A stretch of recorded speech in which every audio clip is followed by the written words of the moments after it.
Hi everybody, I'm Tammy Cranage from Loan Depot. Thank you so much for joining me. Today we are going to talk about closing costs, but before we get into that, if you are already a subscriber, thank you very much. If you are new to my channel, please be sure to hit subscribe so that way you can get all the information about home buying and mortgages that you could ever want. So make sure you smash that subscribe. So before I get into this, my name is Tammy Cranage. I am a lender with Loan Depot, and I've been in the business since 2002, and I specialize in helping my customers integrate their mortgage into their long and short-term financial goals, and I help them do that by helping them manage their equity and payment options so that the mortgage, you control your mortgage does not control you. So today we're going to talk about closing costs. Your closing costs are broken into 4 categories. First one is the lender. The lender would include things like your underwriting, your processing, your application, and an origination fee. So you want to make sure you understand what exactly the lender is charging you. Second category would be your attorney.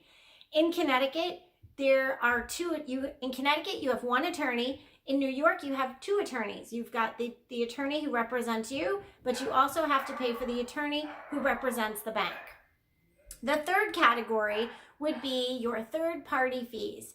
These would include things like your appraisal, the title insurance that your attorney orders, and your title search. Sometimes the title search is included in the attorney fee, and sometimes it's not. So you want to talk to your attorney about that and make sure. In New York, it is a separate fee. The fourth category is the one that tends to be a little more confusing. It's your prepaids and your escrows. So prepaids. Whenever you buy a house, you have to pay what's called per day interest. So if you close on the 10th of the month, you pay 20 days of interest. If you close on the 20th, you pay 10 days interest. It's pretty simple, right? So that money is due at closing. Now, taxes, also prepaid, have to be prepaid. So how much has to be paid depends on the town you live in. In some parts of Connecticut, your taxes are due semi-annually, meaning twice a year, or quarterly, 4 times a year.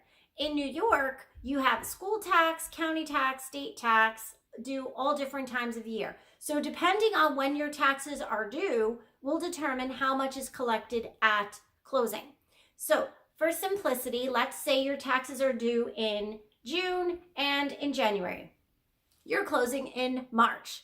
So you're going to pay your taxes March, April, May, and June. So 4 months will be collected at closing. Prepaid your taxes through June. Now, homeowners insurance, also prepaid by closing. Homeowners insurance is going to be for 1 year. So if you close in March 2020 to March 2021 is 1 year of prepaid homeowners insurance. That is going to be collected at closing. Now your escrows. So in addition to the money that's collected to prepay your homeowners insurance and your taxes, they're also going to collect 2 months of taxes and 2 months of homeowners insurance to set up an interest-bearing account.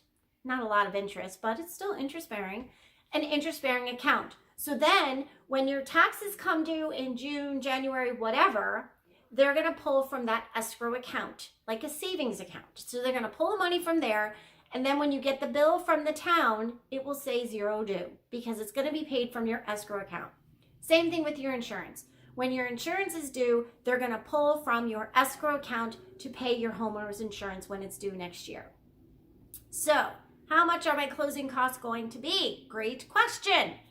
Generally speaking, in Connecticut, your closing costs are about 3% of the purchase price. In New York, it's about 5% of the purchase price. So if you have a $500,000 house and you're in Connecticut, your closing costs are going to be about $15,000. That includes the taxes. Same in New York, $500,000, your closing costs are going to be about $25,000. The biggest bulk of that will be your taxes. In New York, you have to pay a state tax and a city or county tax. Westchester County has a tax, Nassau County has a tax, New York has a tax. So there's a state and a county tax in New York. So the bulk of your closing costs are going to be your taxes regardless of what state you're buying in. Now, the other myth I would like to clear up for you is that the seller is not responsible for paying the closing costs. You, as the buyer, are responsible. Let me repeat that. You, as the buyer, are responsible for paying your own closing costs. The seller is not responsible for that. And if it is something you would like to negotiate, it has to be negotiated early in the process. We can't wait until we're under contract to then decide that you want to negotiate closing costs into the loan. So that is something that has to be done early. So my clients, it is something we will discuss early in the process to make sure that you are getting the most money that you can. Guys, that's it for today. Remember, closing costs, lender, attorney, third party, escrows, and prepaids. That's what you need to know. Connecticut, 3% of your sales price. New York, 5% of the sales price. Thank you so much for watching. Make sure you subscribe so that you don't miss my next show. Thank you. Bye.